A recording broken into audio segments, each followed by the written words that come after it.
BRS కు ఏ పార్టీతో పొత్తు ఉండదని హరీష్ రావు ఏ హోదాలో చెబుతున్నారని ప్రభుత్వ విప్ ఆది శ్రీనివాస్ ప్రశ్నించారు. కవిత లేఖపై స్పందించని వారు బీజేపీతో పొత్తు ఉండదని ఎలా చెబుతారంటూ నిలదీశారు.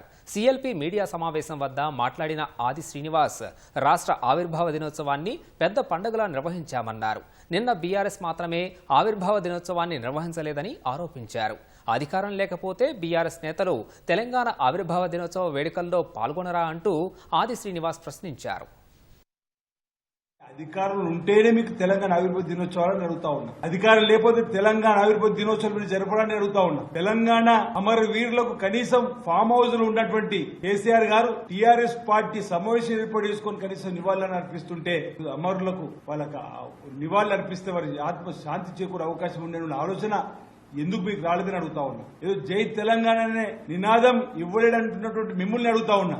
అసలు మీ కేసీఆర్ గారు తెలంగాణ పేరిట అధికారంలోకి వచ్చి అవినీతి అక్రమాలతో రాష్ట్రాన్ని అప్పుల కుప్పగా మార్చినటువంటి మీరు పదవి పోయిన తర్వాత ఈరోజు కనీసం అమరు వీరులకు నిన్నటి రోజు నివాళులు అర్పిద్దామన్న ఆలోచన దాని ముందు మీరు సమాధానం చెప్పమని చెప్పండి. మా ముఖ్యమంత్రి పైన నోటికి వచ్చినట్టు మాట్లాడడం మానుకోవాల్సింది నేను కోరుతా ఉన్నాను.